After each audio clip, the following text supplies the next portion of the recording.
चलो भाई रामबाण प्रश्नों की शुरुआत करते हैं, क्योंकि हमें बेहतर से बेहतर की तलाश है। मिल जाए नदी तो समंदर की तलाश है, टूट जाते हैं शीशे पत्थर की चोट से, पत्थर टूट जाए ऐसे शीशों की तलाश।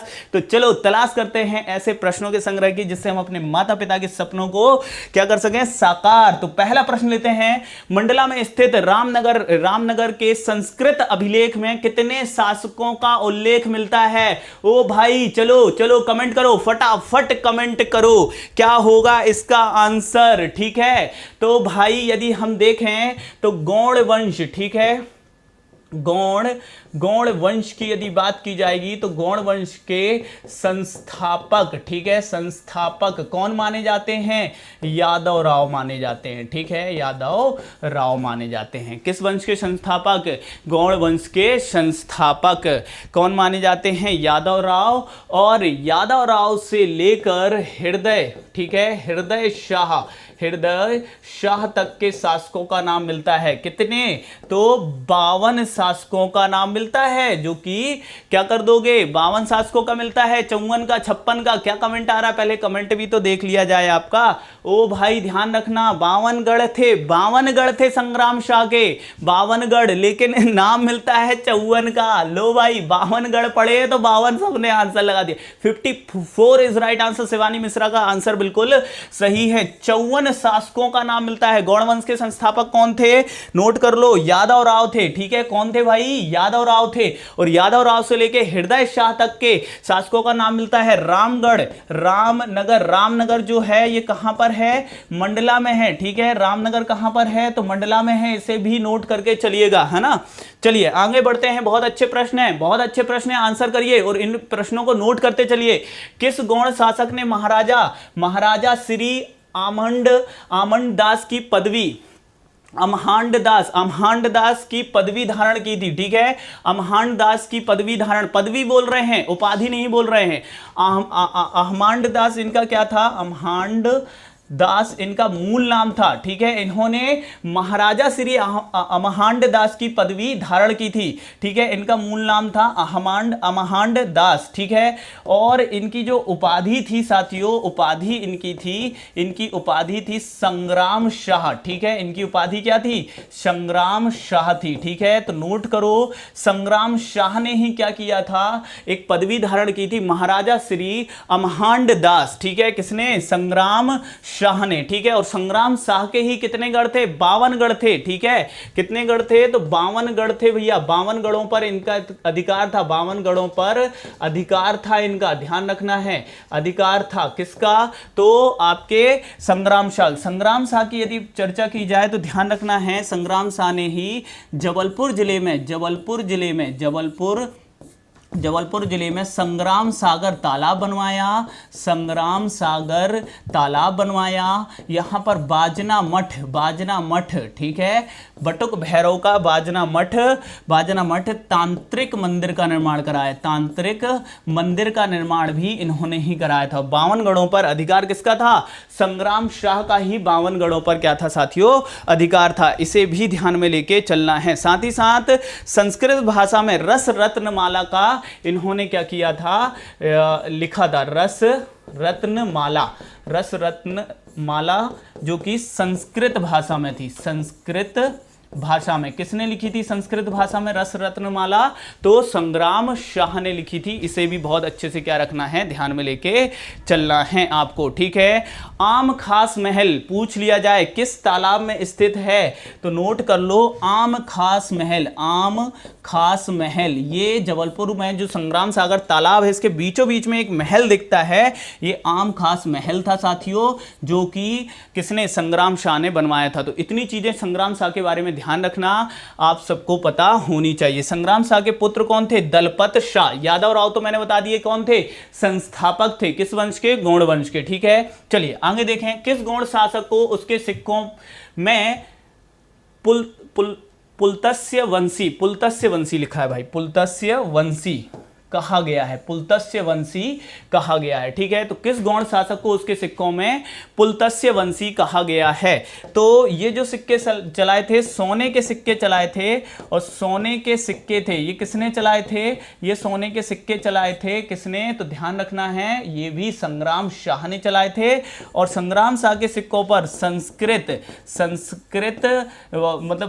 मतलब देवनागरी, ठीक है, यदि हम बात करें तो देवनागरी और तेलुगु लिपि, ठीक है, तेलुगु लिपि में क्या होता था? लिखे होते थे, उत्कीर्ण रहते थे सोने के सिक्के, और क्या लिखा होता था? पुलत्स्य वंशी। तो किस शासक, किस गौड़ शासक के सिक्कों पर उसे पुलत्स्य वंशी नाम से पुकारा गया है, बताया गया है। ठीक है, उसका नाम क्या मिलता है? पुलत्स्य वंशी मिलता है। तो संग्राम शाह। नेक्स्ट देखें, रानी दुर्गावती ने किस शासक को 2 बार पराजित किया था? आप सबको मालूम है, रानी दुर्गावती, दुर्गा अष्टमी को जन्म हुआ, तो दुर्गावती, ठीक है, बाघ या शेर के शिकार में क्या थी? दक्ष थी रानी दुर्गावती।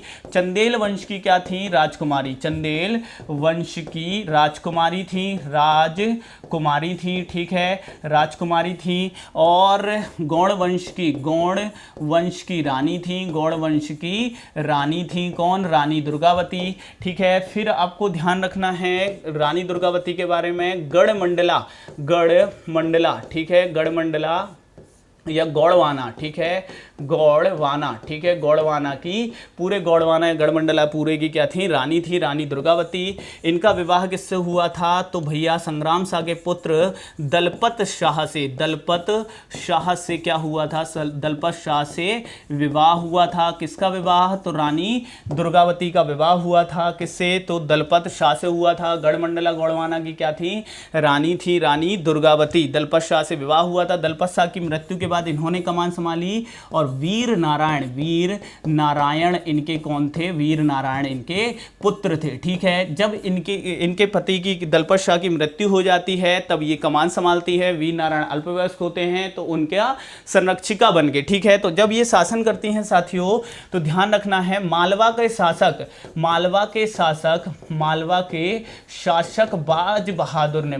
शासक बाज बहादुर ने क्या किया था साथियों? इन पर 2 बार आक्रमण किया, और दोनों बार इन्होंने इसे क्या कर दिया था? पराजित कर दिया था। जबकि अकबर ने अपने सेनापति आसफ खां को भेजा था, ठीक है, 1564 में, 1564 में आसफ खां को भेजा था। अकबर ने अपने सेनापति आसफ खां को भेजा था रानी दुर्गावती के विरुद्ध, जिसमें रानी दुर्गावती को पराजय प्राप्त हुई थी। रानी दुर्गावती का विवाह किस गौड़ शासक से हुआ था? तो भाई अभी बता दिया पूरी डिटेल, दलपत शाह से हुआ था। और 1564 में अकबर के सेनापति, ठीक है, अकबर के सेनापति जो कि कड़ा मानिकपुर का सूबेदार था, सेनापति आसफ खां से युद्ध लड़ते हुए शहीद हो गई थी। आसफ खां से युद्ध लड़ते हुए शहीद हुई थी, ध्यान रखना, ठीक है, से युद्ध लड़ते हुए क्या हुई थी? शहीद हुई थी। इनकी समाधि पूछा जाएगा तो ध्यान रखना कहाँ है? जबलपुर में है, ठीक है, समाधि कहाँ है? तो जबलपुर में है। दलपत शाह से क्या हुआ था? विवाह हुआ था। किस गौड़ शासक ने अपनी राजधानी चौरागढ़ से रामनगर परिवर्तित की थी? पहाड़ सिंह बुंदेला ने चौरागढ़ पर आक्रमण किया और चौरागढ़ पर क्या कर लिया? कब्जा कर लिया। और इस समय शासक हृदय शाह थे, और हृदय शाह ने फिर क्या हुआ? चौरागढ़ जब हाथ से निकल गया, चौरागढ़ कहाँ? तो भाई आप सबको मालूम है होशंगाबाद नरसिंहपुर की सीमा पर, ठीक है, चौरागढ़। अब चौरागढ़ हाथ से निकल गया तो ये मंडला आए, और मंडला में नर्मदा नदी के तट पर, ठीक है, नर्मदा नदी के तट पर, ठीक है, तट पर इन्होंने एक नया नगर बसाया जिसका नाम था रामनगर, ठीक है, रामनगर का किला भी इन्होंने ही बनवाया। हृदय शाह ने रामनगर का किला भी बनवाया और इन्होंने ही राजधानी परिवर्तित की थी, ठीक है। नेक्स्ट देखें, गौड़ शासक हृदय शाह ने चिमनी रानी कौन थी? ध्यान देना, जब जो आपके हृदय शाह थे साथियों, ये मुगलों के जब दरबार में थे, इन्हें संगीत का बहुत शौक था, संगीत सीख रहे थे। इसी दौरान इन्हें एक चिमनी मुगल राजकुमारी से क्या हो जाता है, प्रेम हो जाता है, और फिर ये क्या कर लेते हैं, उससे विवाह कर लेते हैं। तो चिमनी रानी के लिए इन्होंने क्या बनवाया था, तो एक महल बनवाया था, और उस महल को किस नाम से जाना गया, बघेलिन महल के नाम से जाना जाता है। बघेलिन महल कहां पर है, तो ध्यान रखना ये मंडला में है, और इनके द्वारा ही मोती महल का निर्माण भी कराया गया था, और ये भी मंडला में है। और ध्यान रखना राय भगत की कोठी ये कहां है, तो ये भी मंडला में, और ये भी हृदय शाह ने बनवाई थी। ठीक है, राय भगत की कोठी भी किसने बनवाई थी, तो हृदय शाह ने बनवाई थी मंडला में। मोती महल भी हृदय शाह ने बनवाया था मंडला में, और बघेलिन महल अपनी रानी चिमनी रानी के लिए क्या किया था, इन्होंने बनवाया था मंडला। मदन महल का किला मदन शाह ने बनवाया था, और ये कहां था, तो मदन महल का जो महल है, मदन महल है, ये जबलपुर में। मदन महल स्टेशन भी जबलपुर में, जो कि हमारे मध्य प्रदेश का पहला पिंक रेलवे स्टेशन। नेक्स्ट देखो, गौड़ों की एक शाखा ने देवगढ़ पर भी क्या किया, शासन किया। ये मध्य प्रदेश के किस जिले में है, भैया छिंदवाड़ा में है। Madhya Pradesh tourism heritage village बनाने वाली है कौन, मध्य प्रदेश सरकार, किसे, देवगढ़ को। ठीक है, फिर देखो मंडला में स्थित राजराजेश्वरी मंदिर का निर्माण किसने कराया था, तो ध्यान देना ये निजाम शाह ने कराया था। नरहरि शाह तो अंतिम शासक थे। अंतिम शासक कौन थे, अंतिम शासक तो भैया नरहरि शाह थे गौड़ वंश के। और ध्यान रखना है निजाम शाह ने राजराजेश्वरी मंदिर का निर्माण कराया था, कहां पर, मंडला में। ठीक है, फिर देखो नेक्स्ट, रानी दुर्गावती की समाधि कहां स्थित है, तो ध्यान रखना मंडला में बात करें तो किसकी समाधि है मंडला में, मंडला में समाधि है गिरधारी बाई की। गिरधारी बाई कौन थी, तो अवंती बाई की, रानी अवंती बाई की सहायिका कौन थी, तो गिरधारी बाई थी, ध्यान रखना। और उनकी समाधि मंडला में है।